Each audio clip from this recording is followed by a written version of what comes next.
de hoje. É a nossa aula ao vivo número 2 de políticas públicas, com ênfase na educação.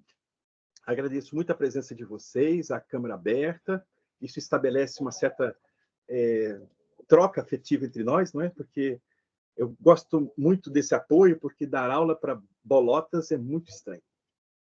Como eu combinei com vocês, lá pelo AVA, hoje vocês têm ciência de que nós temos mais 9 dias para terminar o bloco 1, né? Primeiro bloco. Não é?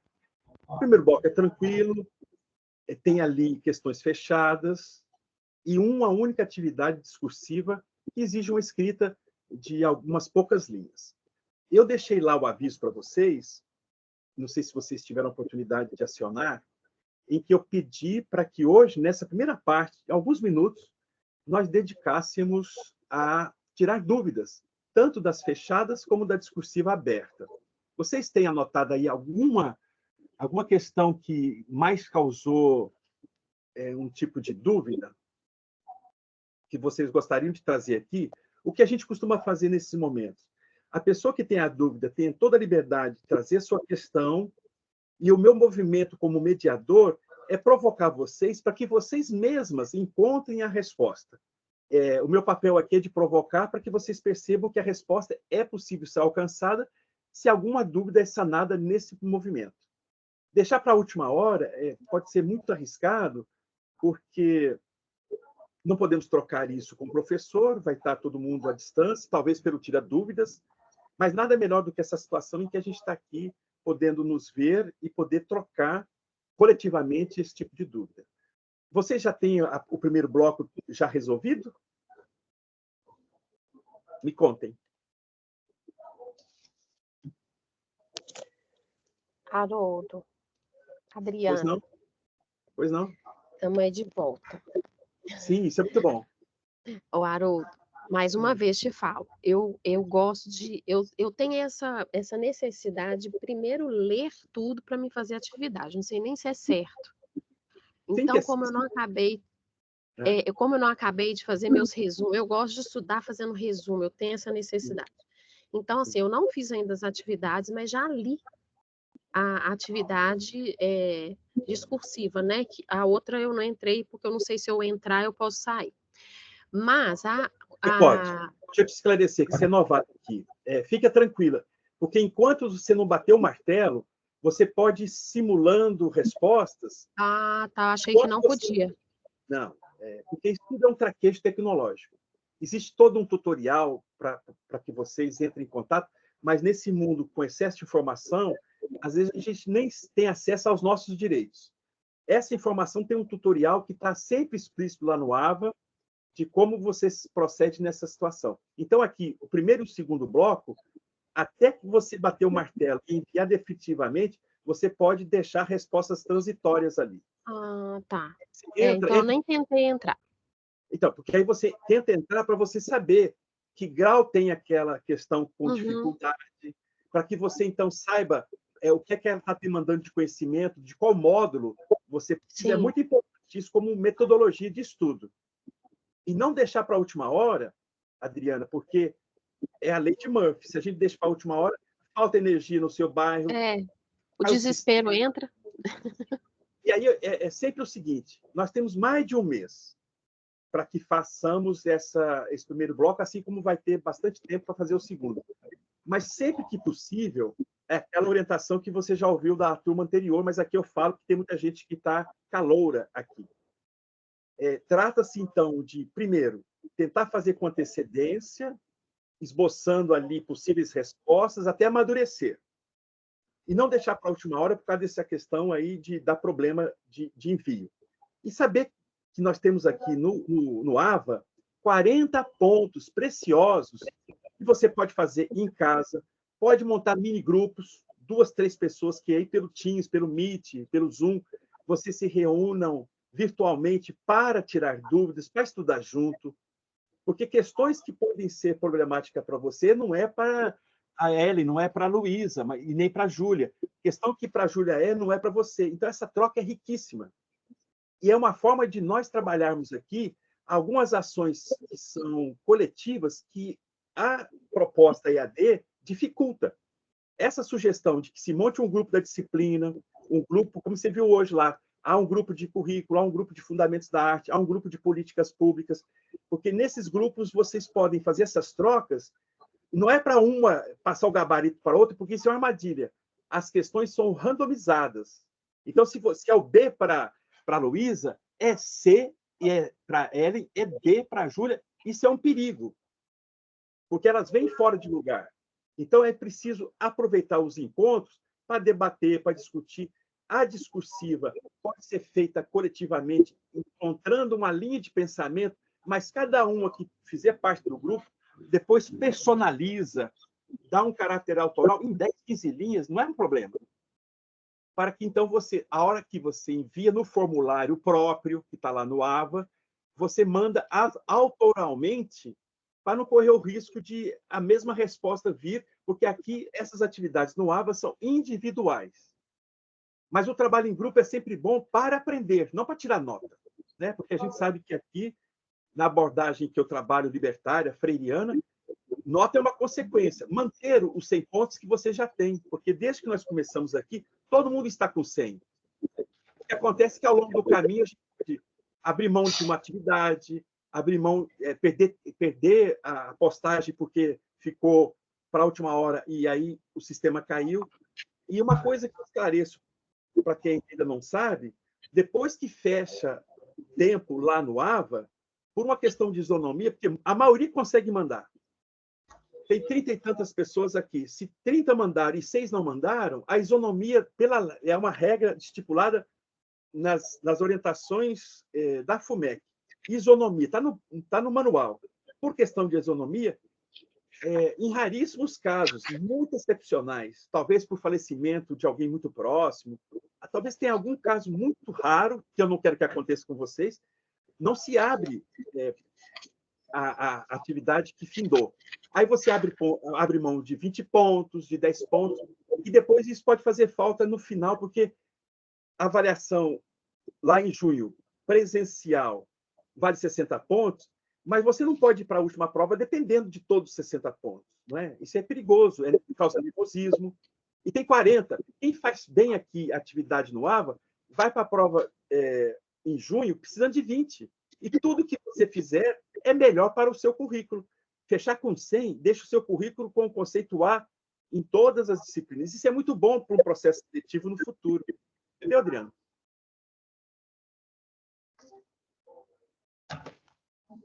Deixa eu tirar. Desculpa, o meu microfone ficou fechado.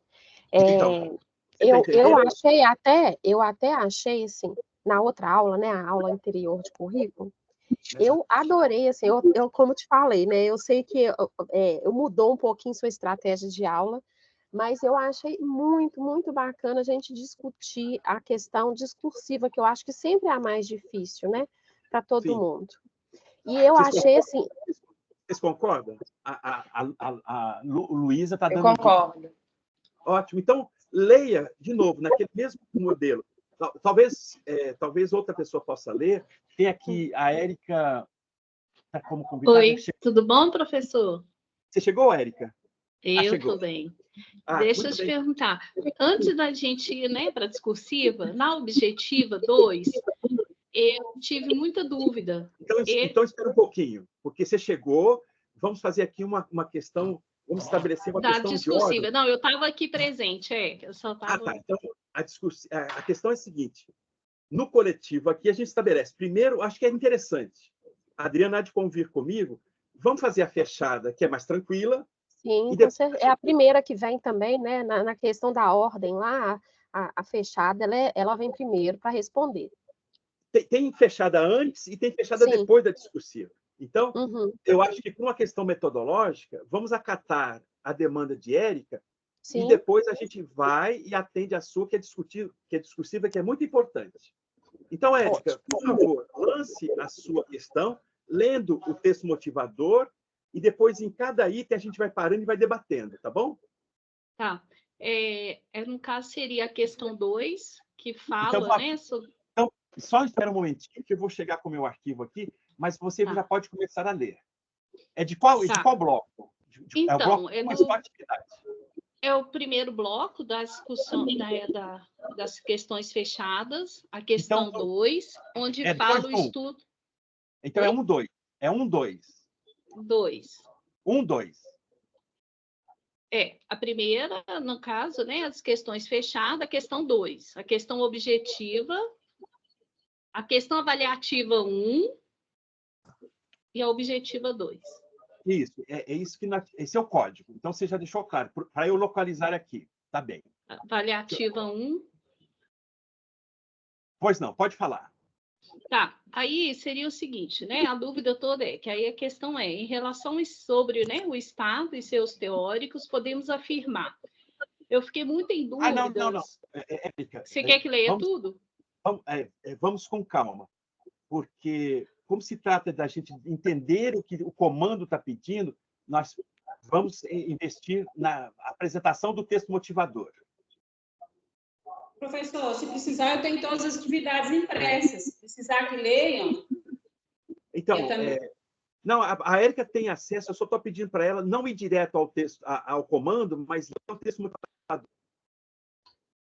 Tá. A concepção de Estado possui, historicamente, várias abordagens, conforme avançaram as ideias filosóficas de cada época. Entretanto... Para um pouquinho. Vocês concordam com isso? Isso é uma afirmação verdadeira? Sim. Porque, lendo o módulo 2, vocês percebem que há uma fundação do Estado moderno, havia Estado no Egito, na Grécia, cidade-estado. Então, existe toda uma construção histórica do que a gente chama de Estado. Concepções diferentes em épocas diferentes. Veja, o texto é curtinho, mas o tempo todo nós precisamos entender que há uma proposição aí que implica que vocês tenham lido entendendo o que está colocado. Então, vocês concordam que aí está indo tudo bem, né? A concepção de Estado muda de acordo com a mudança das épocas, certo? Certo. Entretanto, existe um consenso de que sua principal atribuição é assegurar o bem comum para todos os cidadãos, ideal proposto por Aristóteles na época Grécia, na antiga Grécia. Espera um pouquinho. Veja, aí está fazendo uma afirmação muito importante. A concepção política de Aristóteles era de que a política, a gestão do Estado, visa ao bem comum para todos, idealmente, se não para todos, para a maioria. Então, isso aqui é uma referência a esse movimento histórico, quando na polis, na cidade grega, que dá origem ao termo política, nós temos essa concepção.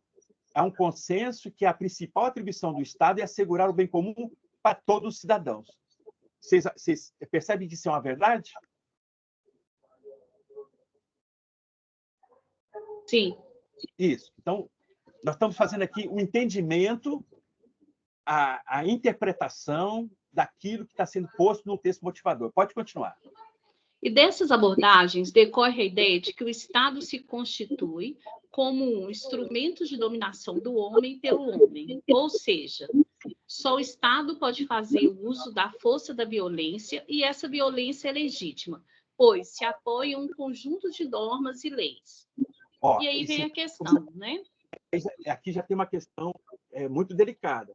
Quando se funda o Estado moderno, ele se funda exatamente a partir de percepção filosófica daquele tempo, da Idade Moderna, no início da Idade Moderna, quando se percebe que se a gente não botar lei, se a gente não botar norma, vai virar o lobo, o homem é o lobo do homem, vai virar uma guerra de todos contra todos. Então, o Estado vem para normalizar, estabelecer uma relação pacífica quando o ser humano começou a se aglomerar em cidades. Percebem? Sim. Ótimo. Feito essa abordagem, que tem muitas informações históricas, que remetem ao Egito, à Grécia, ao Estado moderno, na Idade Média, depois da moderna, o que nós temos? Em relação aos estudos sobre o Estado e seus teóricos, o que nós podemos afirmar? Aí agora, Érica, cada item você apresenta e a gente vai debater se é verdade ou falso, se é verdadeiro ou falso. Em todas as formas do Estado, o poder foi dado ao príncipe. Aí, no caso, foi falsa, né? Considero como falsa aí. Eu acho que ele fala muito do príncipe por causa do livro, né?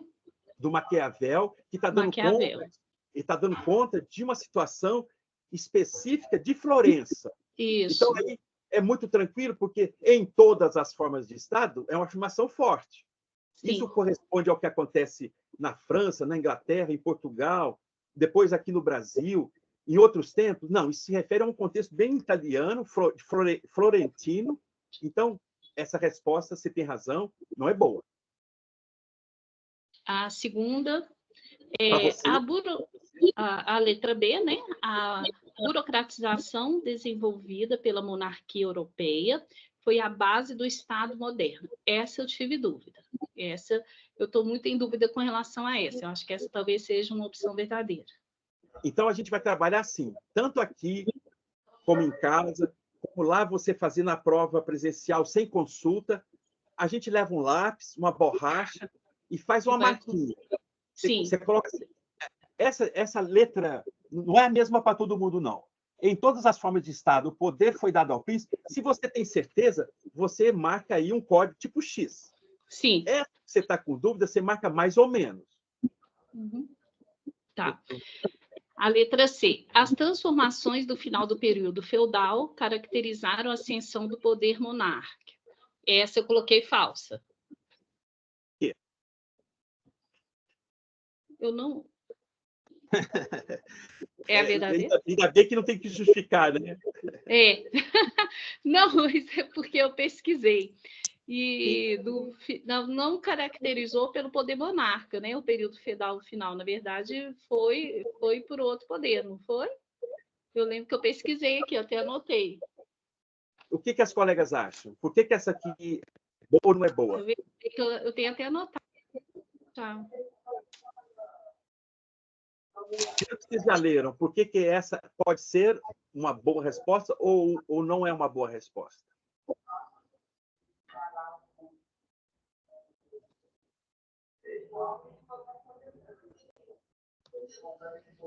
Eu entendo que não foi ascensão do poder monárquico, né? Justamente quando o poder monárquico ele vai decaindo, né? E vai mudando o panorama mesmo do poder.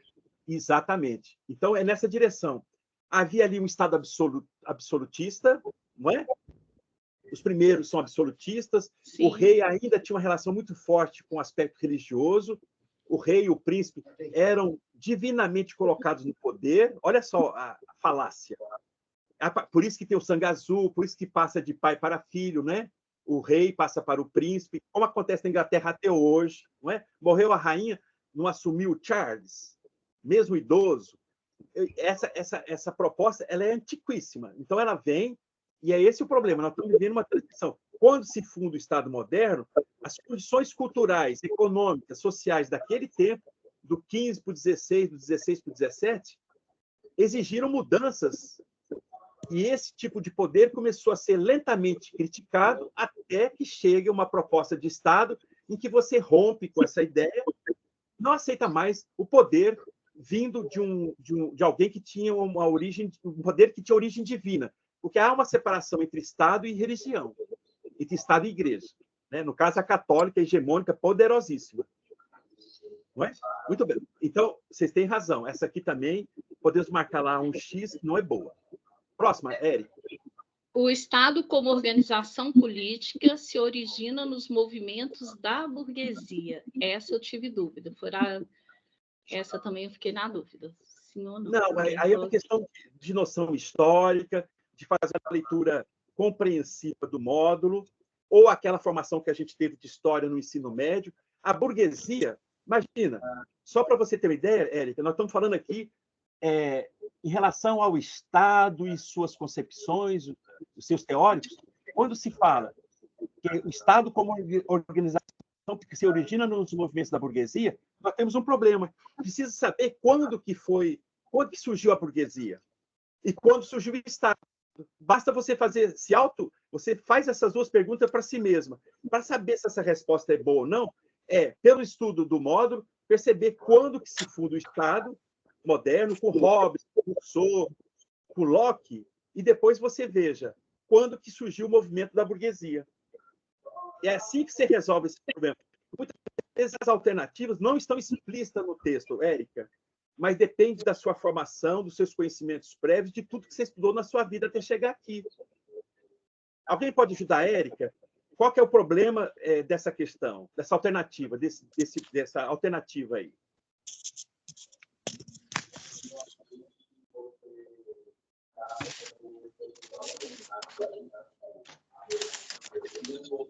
Alguém sabe?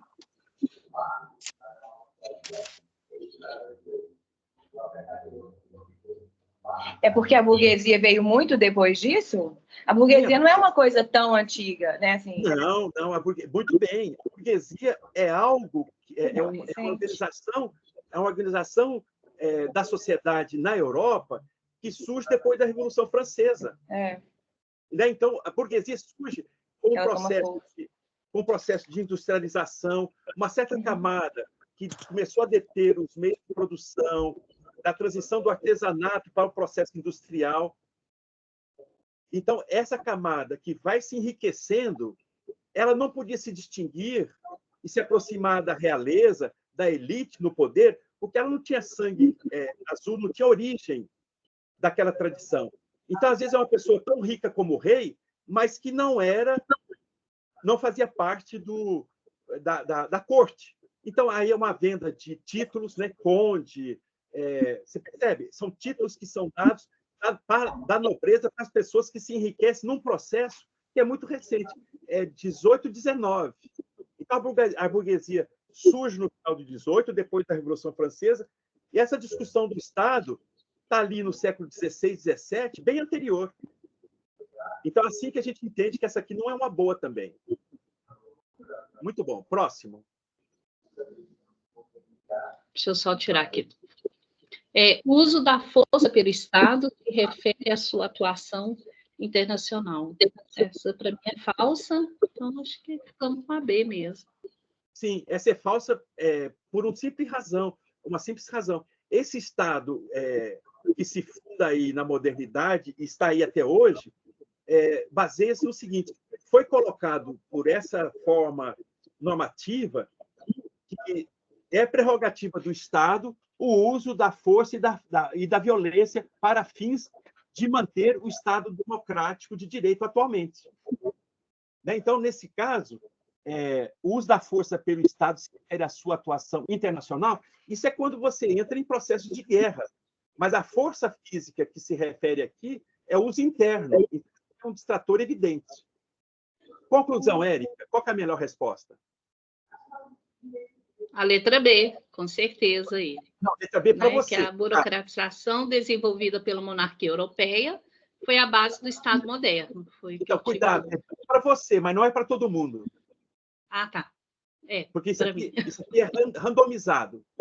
O importante é perceber que a resposta boa, segundo o grupo aqui, nesse coletivo, é a burocratização desenvolvida pela monarquia europeia foi a base do Estado moderno. Sim, começa a ter uma complexidade das cidades, no final do feudalismo para a Idade Moderna, nesse momento dessa datação histórica convencional, e a partir daí há uma demanda para dar conta da complexidade da sociedade que se instaurava, e fosse então criada uma estrutura para poder fazer a gestão da vida coletiva, da vida pública, da vida da cidade, da vida do Estado.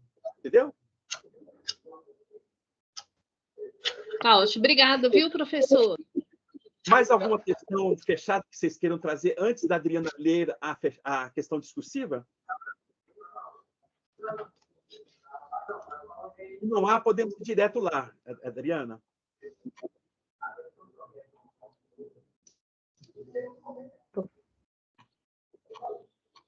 Eu achei ela assim, com muita informação, sabe? Muito texto. Eu já li os textos, só fiquei mesmo com a BNCC, que eu não consegui ler tudo, mas eu achei muita informação, aí acabou que eu me perdi no tanto de informação, sabe? Sim. Então, o que acontece? Primeiro, deixa eu esclarecer, vamos trabalhar essa sua colocação. É muita informação, porque é um trabalho que você vai fazer em casa, com todo o tempo do mundo, desde março. Uhum.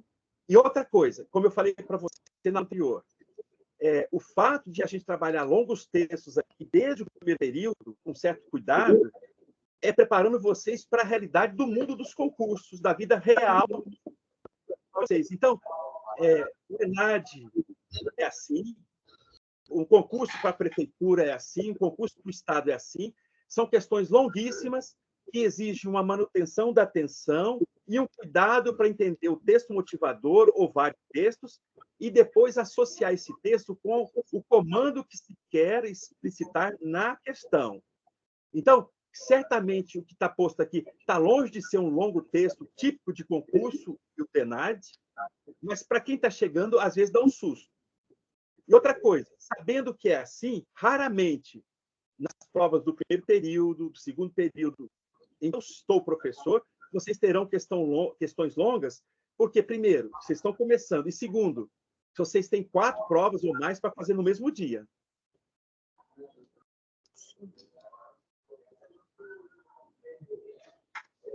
Percebe? É. Então, pode ler o texto 1, por favor. Desculpa, deixa eu apontar. Texto 1. A evolução do Estado moderno é caracterizada por 4 fases, sendo que a modernidade, a pós-modernidade, existem várias transformações. Algumas delas são importantes... Só um momentinho, Adriana. Adriana, só um momentinho. Tem alguém com o microfone ligado além da Adriana? Porque está dando uns ruídos que está prejudicando o entendimento. Ou é só a Adriana que está com ele ligado? Você está num ambiente ruidoso, Adriana? Não.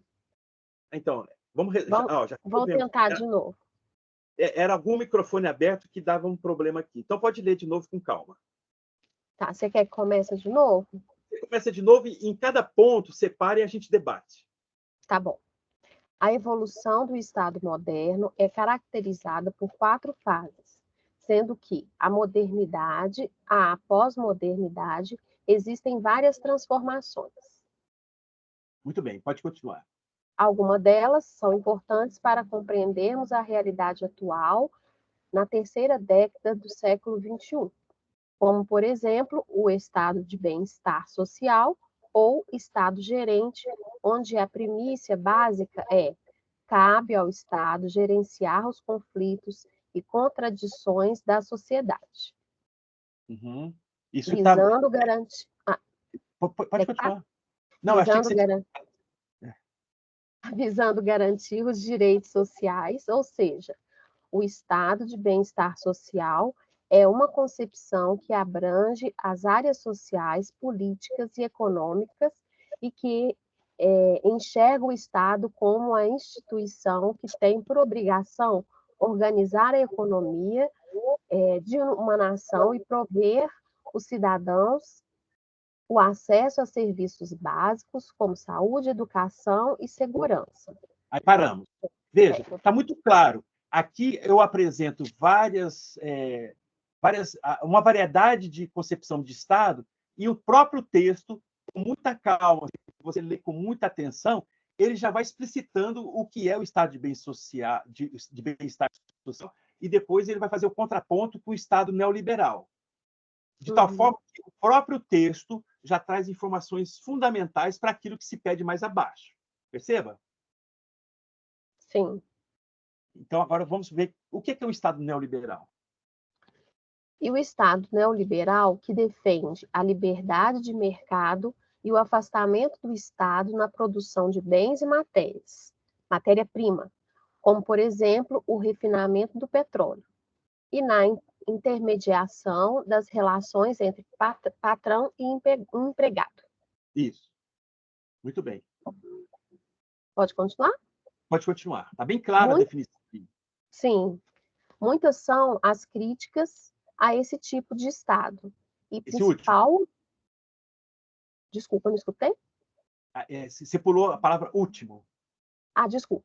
Muitas são as críticas a esse último tipo de Estado, e a principal delas é o agravamento dos problemas sociais e a perda de direitos por parte da classe trabalhadora. Muito bem. Aqui nós precisamos parar um pouquinho, porque nós vivemos essa experiência nos últimos anos, né?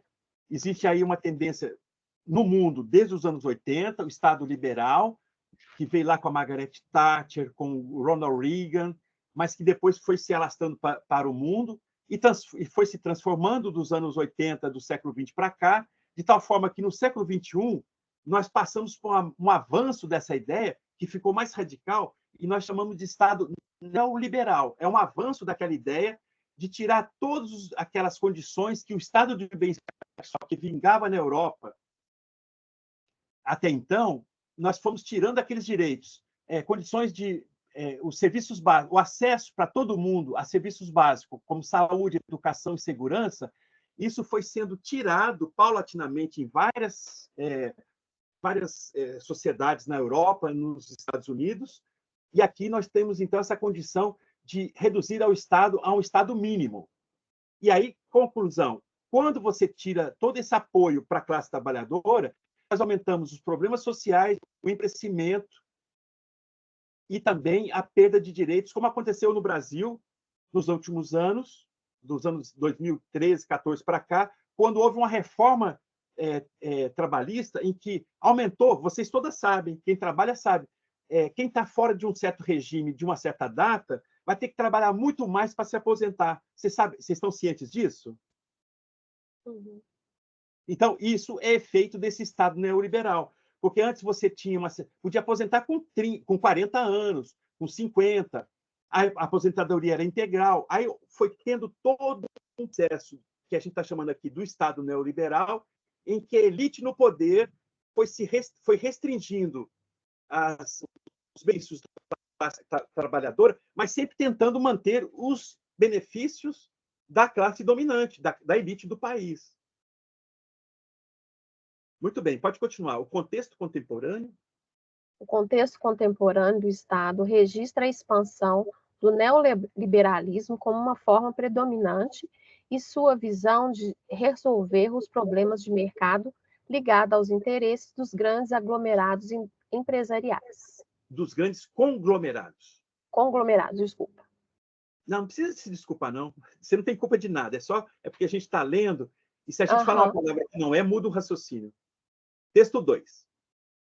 Vigora atualmente no Brasil, a partir da sua promulgação em 2017, a nova Base Nacional Comum Curricular, BNCC, que propõe as ações educativas na educação básica, bem como orienta seu planejamento. A versão final do MEC recebeu o título BNCC, a educação é a base, e está disponível no link abaixo. Isso, que vocês podem acessar para fazer essa atividade. Uhum. Considerando agora, vamos ao que se pede. Aí você tem... Uhum. É preciso acessar, é um texto que tem ali de fácil acesso. Eu indico sempre que se baixe esse PDF. É um PDF que vai ser útil durante toda a formação de vocês, não só aqui em políticas públicas, porque não podemos perder de vista que aqui essa discursiva está associando com o nosso conteúdo, que é as políticas públicas são aquelas que são desenvolvidas por algum nível de poder municipal, estadual ou, no caso, federal, visando a melhoria das condições de educação no país. Então, esse material está disponível, baixem para poder usar aqui e daqui até o fim do curso. Agora vem o comando. Por favor, Adriana. Considerando as características do Estado neoliberal disponíveis no texto 1, precisa de falar as páginas? Acho que não precisa, né? E entre as páginas do módulo 2, porque está lá também. Uhum. Sim. O módulo 4. Módulo 4, Educação Política, Política Pública Social, e a introdução do documento da BNCC, Educação é a Base. Com esse material todo que a gente tem que ler, responda o texto único de 15 a 20 linhas as seguintes questões. Isso. Letra então, A. Aquele texto, BNCC, Educação à Base, tem 600 páginas. Sim. Mas quero que vocês só prestem atenção na introdução, que é aqui, da página 5 à página 20. Não é muita, é super tranquilo, para fazer um trabalho em casa com mais de um mês de tempo, certo? Uhum. Então, são duas questões. Eu achei até os textos que você coloca de referência dos módulos, né? Eles são textos muito explicativos, muito, muito bom de ler até. Exatamente, porque eu tenho que considerar que essa disciplina é bem para os iniciantes. Aqui, no caso, acho que é terceiro período, não é, pessoal? Para quem está regular. Isso, terceiro período, professor. Exatamente. Porque nós temos aqui algumas colegas que estão fazendo uma outra licenciatura, ou a primeira licenciatura, mas tem formação anterior. Então, no nosso currículo, para quem está fazendo de acordo com o regular, nós estamos no terceiro período. Então, é isso que você colocou. Os textos têm que ser claros para que vocês, então, possam acessar e fazer a formulação juntando essas ideias e criando um texto autoral de 15 a 20 linhas, em que você responda. Pode ser separado, já é uma dica, você pode tanto fazer a sua resposta no formulário padrão, trazendo a resposta para a letra A e a resposta para a letra B, ou formular um texto único em que você traga isso sem precisar de colocar A e B, mas que você responda lá da maneira como você conseguir. Porque cada fragmento desse, a letra A questão A e a questão B, cada uma vale 5 pontos, porque a discursiva vale 10. Tá bom? Então, qual que é a primeira questão? Letra A. Quais são as consequências da influência do Estado neoliberal na elaboração e implementação de políticas públicas sociais como emprego, saúde e educação? Muito bem. Alguém já tem uma noção? Já consegue fazer, já conseguiu visualizar, mesmo a partir do texto motivador, que foi colocado aqui, o texto 1, já tem umas pistas. Então, a partir dessas pistas, essa resposta se refere a como que você articula aquele conhecimento, aquele documento da BNCC que está posto ali, para que você, então, junto com os textos do módulo 2, do módulo 3, naquelas passagens, você tenha condições de, lendo tudo, fazendo resumos, elabore uma resposta que vá ao foco para poder indicar, do seu ponto de vista, que consequências esse Estado neoliberal causa quando elaboramos e implementamos políticas públicas no contexto social, como emprego, saúde e educação. O que vocês, pode ser com experiência própria, ou pelo que já leram, podem dar aqui uma pista de quais são as consequências desse Estado liberal quando ele se coloca a fazer políticas públicas sociais? Eu acho que primeira coisa, talvez, o conflito de interesses, né? Uhum. Que tem, porque o governo, eu coloquei assim, com o governo, ao adotar uma política neoliberal, ele assume muito mais um papel de, né, tipo assim, que o Estado de servir e deixa de existir. Não é que deixa de existir, coloquei exatamente assim, peraí. Pode ler? Pode, claro. Coloquei assim, primeiro eu expliquei o que seria o neoliberal, depois eu falei um pouco da política pública, e aí eu coloquei assim, que conjugando, né, o neoliberalismo com políticas públicas, pode ser possível um conflito de interesse, pois um governo, ao adotar uma política neoliberal, assume a premissa que o Estado não deve intervir como esperado, né, porque ocorria em outras circunstâncias. Sim. Uma ótima resposta. Continua. Aí eu coloquei que, sinalizando com as questões relacionadas ao emprego, à saúde, né, a própria educação, deverão ficar, então, a cargo do mercado, sendo este responsável pela condução. E aí, né, foi mais ou menos isso, foi mais ou menos minha linha de raciocínio. E é uma linha de raciocínio que vai ao foco, porque, veja bem, para esse Estado neoliberal, como acontece nos Estados Unidos, lá você não tem o INSS, por mais problemático que o nosso seja. Vocês vejam, nós não pagamos nada, a não ser pelos nossos impostos, a vacinação contra a Covid-19. Quem foi se vacinar nos Estados Unidos na época, que não tinha vacina aqui? Fortuna lá. Então, veja, quando você tem um Estado que se afasta, não visa o bem comum e deixa que o emprego...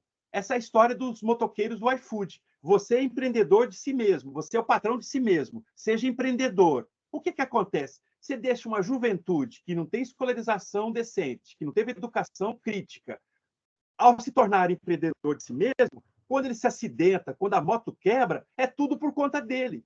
O Estado do bem-estar social protegeria esse trabalhador, dando condições de saúde, de seguro-emprego, para que ele, então, possa ficar se tratando, enquanto não pode trabalhar, com salário de ajuda do Estado. Mas todas essas políticas foram sendo cortadas na Europa, na Escandinávia, na França, que eram lugares assim no mundo em que esse bem-estar social deixava o cidadão comum em condições assim. Eu tive amigo nos anos 80 e 90 que na Inglaterra vivia de um salário mínimo que o Estado dava para a pessoa trabalhando ou não. Aqueles que estavam desempregados, jovens, ganhavam na época talvez alguma coisa como hoje, 500 euros. Se a pessoa tinha casa, se ela tinha uma mínima condição, com 500 euros ela podia fazer o que seria 2.500 aqui hoje. E quem tem 2.500 hoje aqui ganhando esse valor do Estado? Aqui, quando você tem essas ajudas do Estado para as camadas populares, para tirar as pessoas daquela zona de intensa pobreza, nós temos 300, 400, a Bolsa Família. Alguma coisa que, se juntar as crianças e todos os recursos, talvez R$600, longe daqueles 2.500 lá nos anos 80. Então, a sua linha de raciocínio é essa que nós temos aqui. Muito bom. E a letra B, Adriana?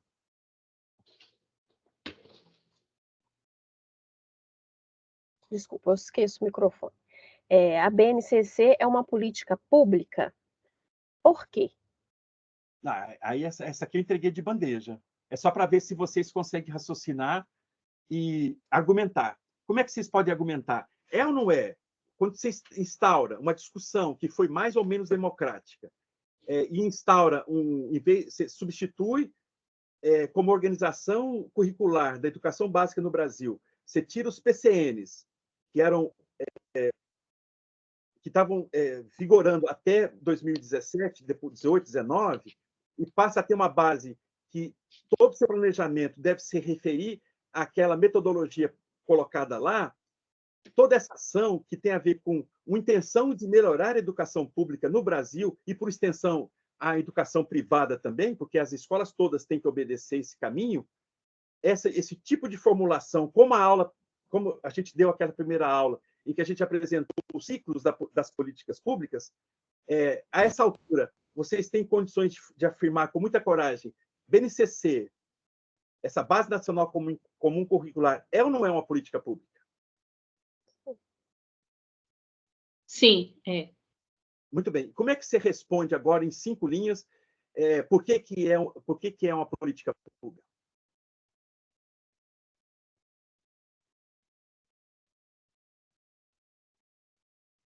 Quem já fez aí um esboço, só para a gente poder aqui socializar? Alguém que possa esboçar aqui uma resposta para a gente ver se está numa boa direção. Aproveitem, gente, essa oportunidade é muito rara. Depois, se vocês vão ficar sozinhas lá. Qual que seria uma linha de raciocínio para vocês argumentarem a favor da afirmação que, sim, BNCC é uma política pública?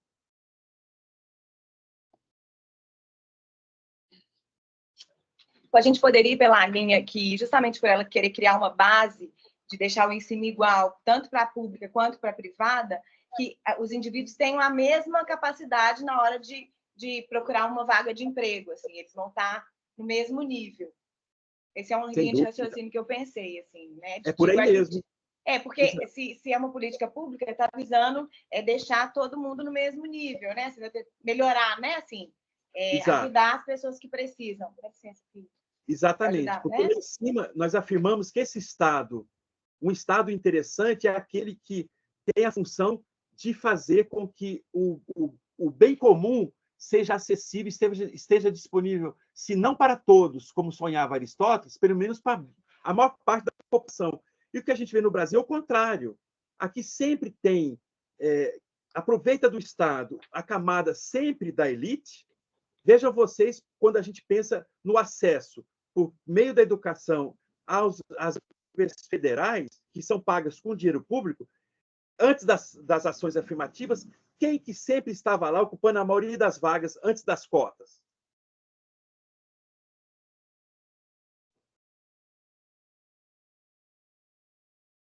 Pessoas brancas. As pessoas brancas das camadas da elite econômica, política, né? Sempre era um paradoxo, porque existia uma concorrência gigantesca e quem acessava? Quem tinha feito uma educação básica, principalmente ensino médio, em escolas particulares, porque a concorrência era desleal, é o que você está apontando na sua resposta.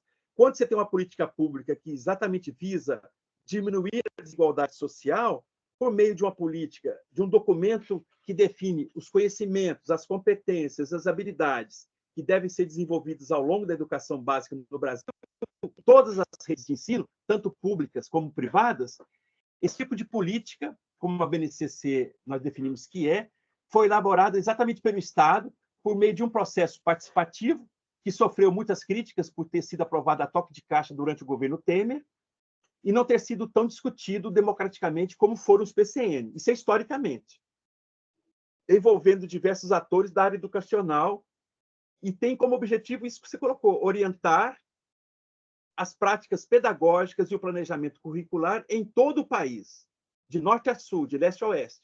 A sua implementação e execução requerem ações do Estado, das instituições educacionais e dos profissionais, tornando uma política pública fundamental para a organização e a qualidade do sistema educacional brasileiro.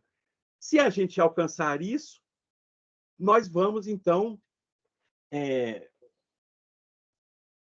perceber uma política pública cumprindo o seu papel, que é exatamente oferecer pontos de partida mais justos, porque até então nós chegamos com as pessoas lá, os jovens da classe média e baixa, da classe trabalhadora, principalmente, muito distante, muito atrás daqueles que ficaram a vida toda só estudando em escolas particulares, que chegava lá com a concorrência desleal, chegava muitos quilômetros à frente dos estudantes das classes trabalhadoras. Conclusão: por meio da educação, a gente vai alcançar a equidade. O objetivo de políticas públicas no Estado democrático de direito é começar a dirimir, a diminuir as desigualdades sociais, para que no futuro, tomara que não seja muito longínquo, nós teremos uma sociedade mais igualitária, em que a gente, no futuro, também possa abrir mão das cotas, das ações afirmativas, porque se todo mundo no futuro, branco, preto, indígena, quilombola, da branquitude ou não, para além dessas colorações, se todo mundo tem uma educação de qualidade pública disponível, o acesso às universidades, ao mesmo tempo que, por meio de políticas públicas, a gente abra mais vagas, nós teremos uma concorrência mais leal. Isso chama equidade, é você fazer com que todos partam mais ou menos do mesmo lugar, porque aí fica justo, vai depender exatamente das competências e habilidades que esse estudante construiu durante a sua educação básica. E não hoje, com essa diferença que quem pode fazer cursinho, pode estudar numa escola particular, chega à frente. A cota de 10% na entrada do Enem, numa UFMG, por exemplo, visa exatamente isso. E qual que é uma boa consequência? As pesquisas mostram, depois de anos, que quem entrou por cota, hoje já são os melhores alunos das universidades. O que quebra qualquer tipo de discurso neoliberal de que não devemos ter cota, é injusto, tem que ter cotas para os brancos também, porque isso é uma distorção histórica. Quem foi oprimido desde o Brasil colônia até agora foram as camadas de origem indígena e africana.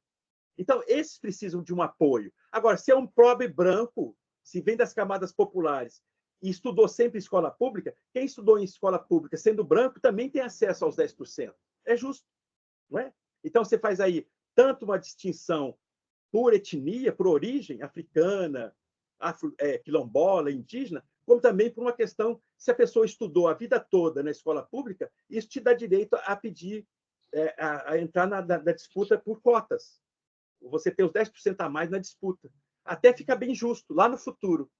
As ações afirmativas como política pública propõem que, de tempos em tempos, o Estado pare e reavalie, dentro daquele ciclo que nós mostramos naquele gráfico, que quando você implementa, depois da pesquisa, da formulação, do debate público, você implementa uma política pública, ela precisa também, de tempos em tempos, ser avaliada para poder ver se tem distorções, se ela está no bom caminho, se ela pode ser superada, né? Mas a gente andou para trás dos últimos 10 anos. Então, se a gente estava pensando que os efeitos já são sensíveis, já são perceptíveis, mas nós tivemos um retrocesso muito grande, um maior empobrecimento da população, muitos jovens abandonaram a escola, esse problema no ensino médio, né? o ensino médio que foi e voltou, que ainda não está claro para onde vai, tudo isso confunde. E o que está acontecendo?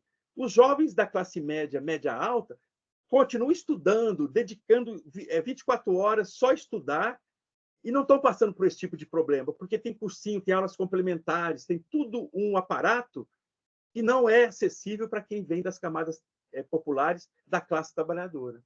Está claro?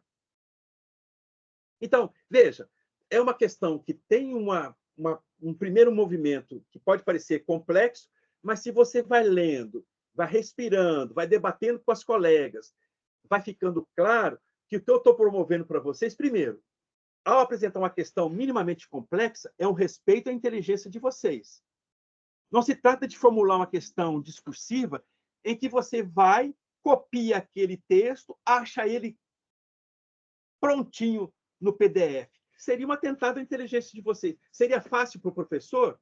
Talvez, mas não é o que me interessa aqui. Me interessa formar professoras críticas que possam transformar essa nossa dura realidade. Tá bom?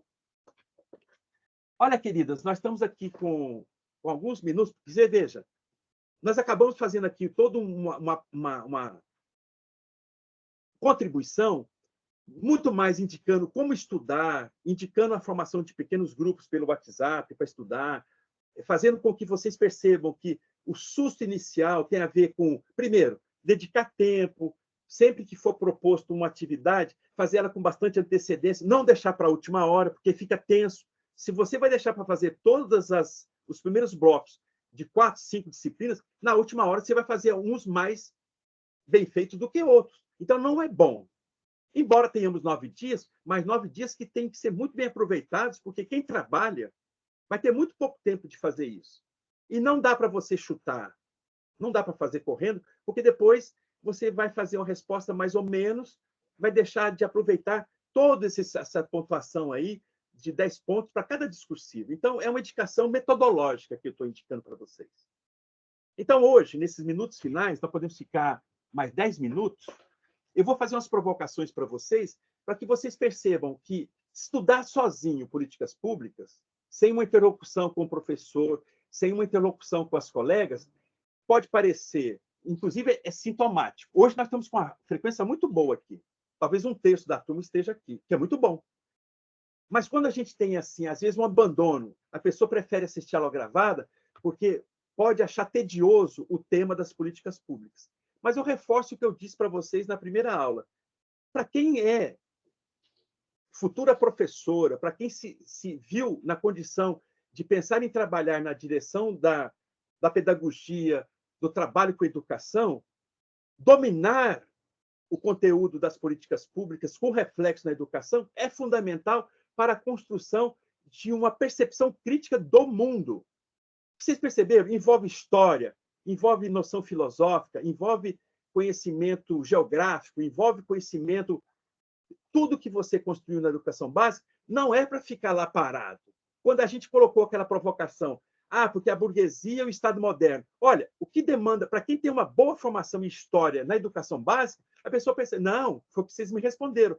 Não, a discussão do Estado moderno começa no 16, 17, vai até o 18, e a burguesia se funda depois do 18, depois que tem a Revolução Francesa. Então, isso, em concurso, na nossa prova, na nossa avaliação lá em junho presencial, tudo isso vai ajudar você a ser ágil nas buscas de respostas, para distinguir o que é verdade do que é falso, para distinguir o que é uma boa resposta de distratores. Aquilo que o Enem habilita vocês quando fazem o Enem, mas tem muita gente que nunca fez Enem. Então, essa discussão do que é distrator, esse know-how, muita gente ainda não tem, vai ter que aprender aqui com a gente. Tá bom? Então, vamos fazer uma discussão. Eu quero mostrar para vocês que, se a gente fizer uma forma de abordar políticas públicas por meio de relações com a vida concreta, nós podemos encontrar interesse e achar prazerosa a leitura desse material, que é seco, que é árduo, se eu faço isso sozinha ou se eu faço sem essa visão apaixonada de que todo conhecimento vai me tornar uma profissional, aqui no caso só estou vendo mulheres, uma profissional mais com a formação mais rigorosa, que vai ser a minha diferença na hora que eu estiver fazendo uma concorrência, um concurso para a prefeitura, para o Estado, ou mesmo buscando um trabalho numa empresa particular, numa escola particular, no museu, na Casa Fiat, no CCBB, como educadora lá no educativo desses lugares. A distinção será a sua formação rigorosa com base em um estudo em que você domina os conceitos. Isso a gente indica desde o primeiro período. Nós estamos no terceiro. Então, tem toda uma vida pela frente de sucesso garantido se a gente fizer esse estudo rigoroso. Mesmo que a nossa proposta aqui seja em EAD, com só 4 aulas de 1 hora por semestre, o que já foi muito mais, mas agora está muito reduzido. Mas nós vamos fazer um pequeno milagre com isso. No final aqui, desses nossos 4 encontros, vocês sairão daqui apaixonadas por políticas públicas, eu garanto. Então, eu vou projetar para vocês a minha provocação, desligando momentaneamente minha câmera para ficar estável, e vou compartilhar minha tela cheia. E vou lá em políticas públicas. Vou ver só qual que é a aula aqui. Não é essa. É outra. É aqui. Aula ao vivo 2. Aula ao vivo 2. Então, vou clicar aqui nela, compartilhar. E assim que compartilhar e aparecer, vocês me avisem.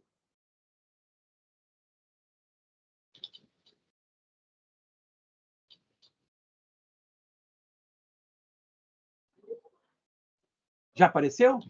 Sim, apareceu.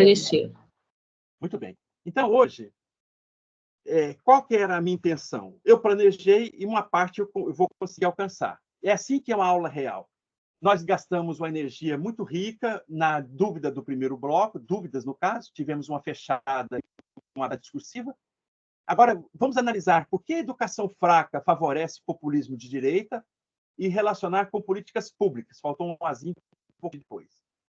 E talvez a gente possa, se der tempo, a gente entender os resultados do censo escolar de 2023 dentro do ciclo de políticas públicas que nós estudamos na primeira aula. Então, lembrando o ciclo de políticas públicas que nós trabalhamos na primeira aula. Tem todo um movimento de 7 passos que nós dedicamos longo tempo na primeira aula, que vocês ou ouvem, assistam a gravação, ou se lembrem pelo PowerPoint que eu mandei para vocês. Então, vem essa provocação aqui de um professor lá de Harvard. Eu quero que vocês pensem na perspectiva de políticas públicas, até mesmo pela base que nós tivemos hoje na discussão dessas 2 questões do primeiro bloco, como é que vocês responderiam a uma provocação do tipo: por meio das políticas públicas, dessa discussão que nós estamos fazendo, por que uma educação fraca favorece populismo de direita? Lembrando que populismo de direita muitas vezes está associado a Estado neoliberal ou a políticos populistas, que pode ser de centro ou de esquerda, mas aqui esse populismo de direita dos Estados Unidos tem muito mais a ver com a direita lá, politicamente, os partidos de direita. Como é que vocês responderiam a essa provocação? O texto completo está aqui, é um texto curto, depois vocês vão acessar por meio desse link, mas nós temos condições de resolver. Como é que vocês entendem essa provocação? Será que realmente a educação fraca favorece o populismo de direita? E o que eu entendo por educação fraca? Nós acabamos de debater. O que leva a nós termos uma educação fraca, frágil? Com vocês agora. Será que é no sentido assim, quanto mais frágil no caso a educação, menos conhecimento, vamos dizer assim, menos a pessoa vai ter condição de reivindicar algum direito dela. Porque se ela não sabe dos direitos, não tem educação, pelo menos uma base curricular comum, né? Igual a gente estava falando, de todo mundo estar nivelado, aquela pessoa não vai ter o conhecimento do que ela tem de direito. Então, ela também não vai reivindicar. Isso seria interessante, no caso, para, vamos dizer assim... os políticos populistas. Sim, sim. Perfeito. de direita principalmente. Muito bem. Principalmente. Uma pergunta aqui. Quem que é responsável no contexto que nós estamos estudando? Estado moderno, Estado do bem-estar social, Estado neoliberal, o Estado democrático de direito que nós temos no Brasil atualmente, depois de um recesso, de um retrocesso nos últimos anos, uma retomada de um Estado que realmente procure os valores democráticos, o Estado de direito, que a gente respeite a Constituição. Quem que é responsável por uma educação forte ou uma educação forte? Uma educação fraca ou uma educação forte? A partir do que nós discutimos hoje aqui com a Adriana, porque a Adriana acha, às vezes, que nós perdemos tempo. Não, Adriana. Aquela discussão abre espaço para a gente poder agora ter condições de responder com muita firmeza a minha pergunta. Quem que é responsável, com base nas políticas públicas, por educação forte ou por educação fraca que temos?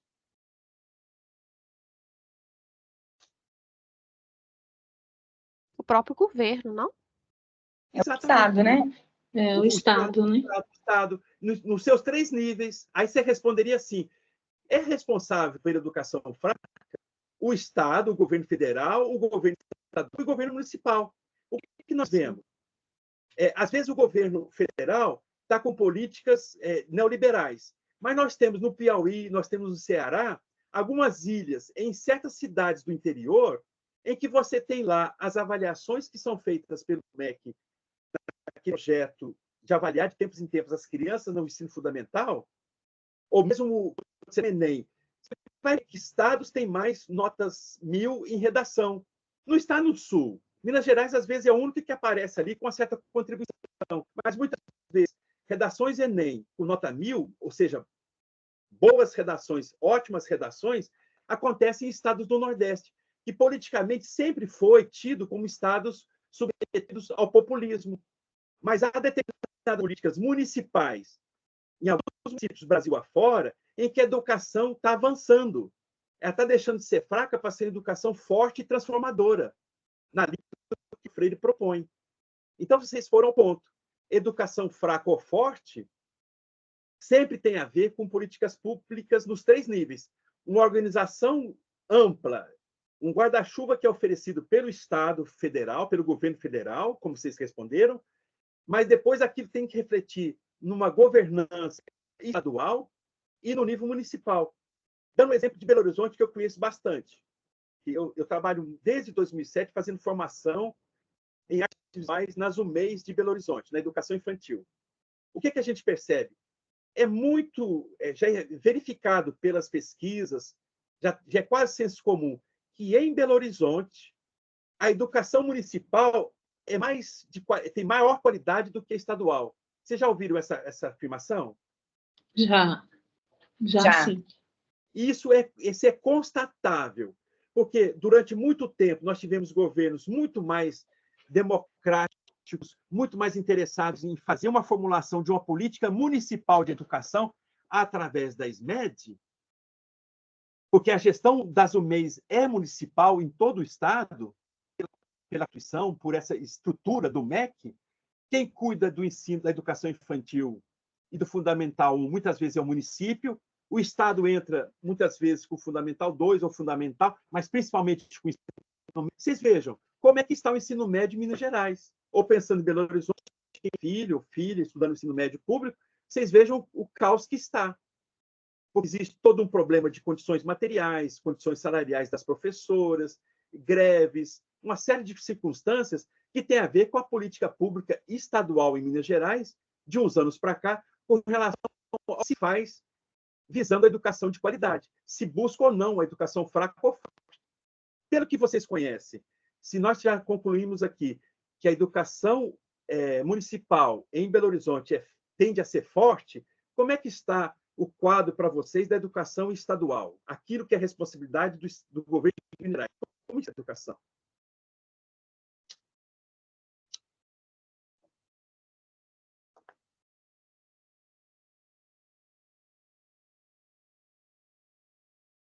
Alguém sabe? Eu não entendi a pergunta, para mim, pausou. Veja, você está me ouvindo direitinho agora?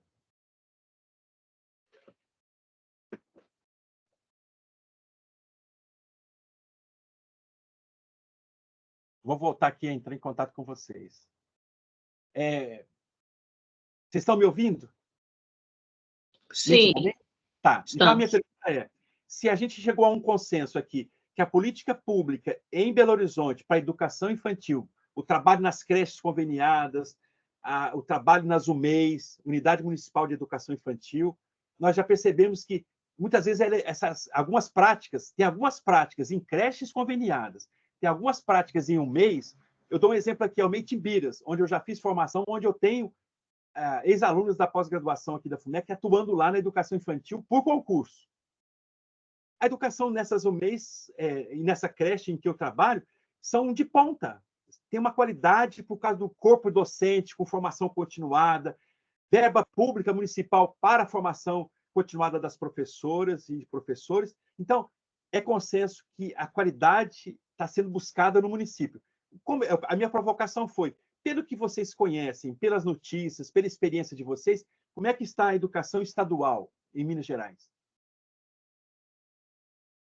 Aquela que é responsável do Estado de Minas Gerais.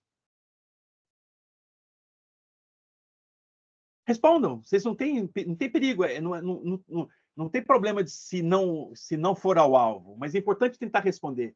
Como é que vocês sentem a educação estadual? O ensino médio estadual, por exemplo, a EJA. A EJA eu não sei, mas o ensino médio, eu escuto falar algumas coisas bem negativas, assim. Exato. De falta de controle, assim, dentro de sala de aula, que assim, não é nem do professor, não. O professor está fazendo um milagre, vamos dizer assim. Com condições terríveis de trabalho. Porque tem isso, as condições são muito ruins, né? Então, difícil para eles. Não tem material, não tem um monte de coisa que falta, né?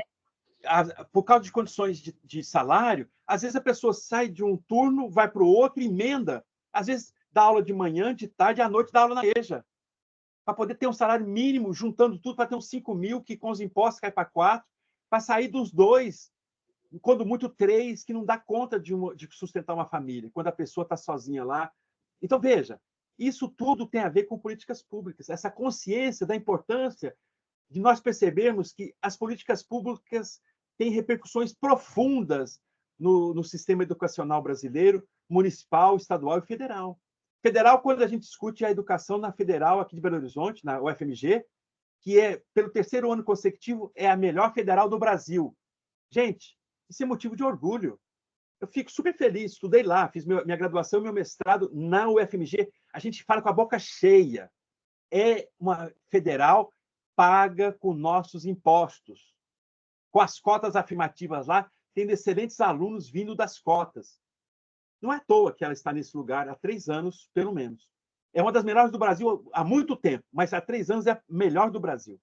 Nessa condição, será que a gente tem tempo de mais uma provocação? Vocês estão muito cansadas? Estão cansadas? Dá tempo de uma provocação? Deixa eu ver se eu formulo ela aqui para ficar bem interessante. Eu vou apresentar para vocês... Oi?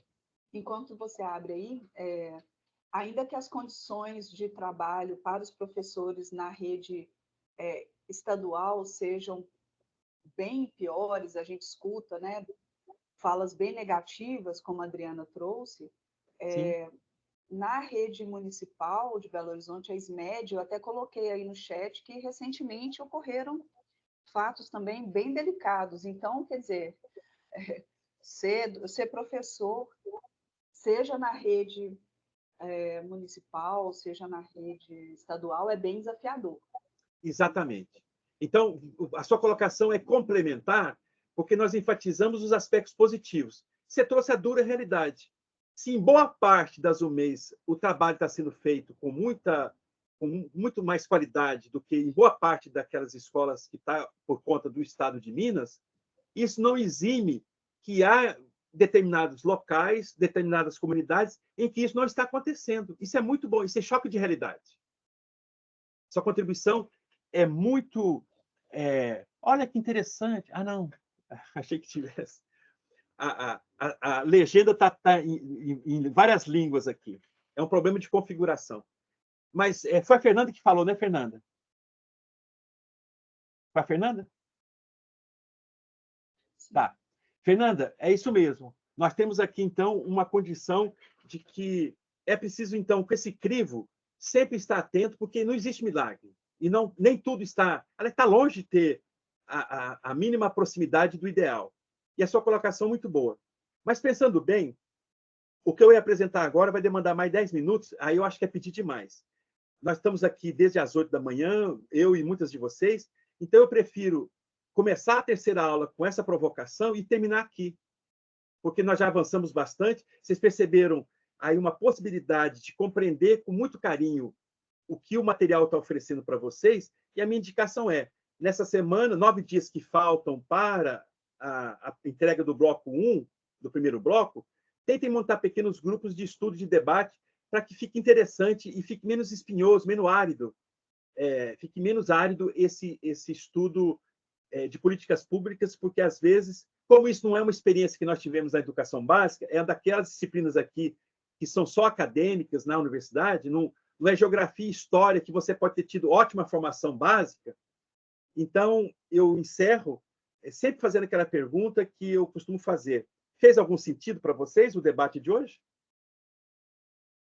É isso. Total. Nós sempre temos que fazer, até como uma prática que eu indico para vocês na vida profissional, sempre diante de uma turma de educação infantil, de ensino fundamental, onde vocês, pedagogos, atuarão, ou depois, com a formação que vocês podem fazer, complementar, trabalhar na EJA, é sempre importante abrir, escutar o que a turma diz a partir daquele dia que você trabalhou um certo tema, um projeto. Sempre é bom ter um retorno, assim, a cada encontro, fez sentido? Vocês entenderam até onde eu quis chegar? Porque assim vai retroalimentando e a gente vai praticando algo que tem muito a ver com a proposta libertária do Paulo Freire. É sempre indicado que nós façamos com que as crianças falem, que a gente dê espaço para que elas tenham voz. Aliás, que a gente ouça a voz delas, porque elas têm voz, a não ser que seja muda. Aliás, surda para ser muda. Então, é sempre importante a gente escutar as crianças e os jovens para a gente reorganizar a nossa forma de atuar a cada dia. Fica a dica para vocês. Dessa forma, eu encerro o nosso encontro de hoje, esperando que vocês façam ótimas atividades aí do primeiro bloco. Não percam a oportunidade de enviá-las, porque os pontos são muito importantes, e que a gente se encontre, então, em maio, na aula 3, lá no futuro. Tenham um restante de final de semana bastante agradável, descansem, não mexam com o estudo hoje, senão exaure, e a gente se vê brevemente. Qualquer questão também que surja, existe o Tira Dúvidas, existe a tutora, que vocês podem acionar, e a gente tem de 1 a 2 dias para responder, então sempre estou atento. Todo dia eu passo lá e verifico na página lá no AVA de Políticas Públicas se vocês postaram alguma dúvida. Façam uso do direito que vocês têm, tá bom? E obrigado pela atenção, pela paciência, e até breve. Foi um prazer enorme ver vocês. Tchau. Tchau. Tchau. Tchau. Tchau, tchau. Tchau, boa Vou tarde. parar a gravação aqui. Tchau, boa tarde. Boa tarde e bom descanso para vocês.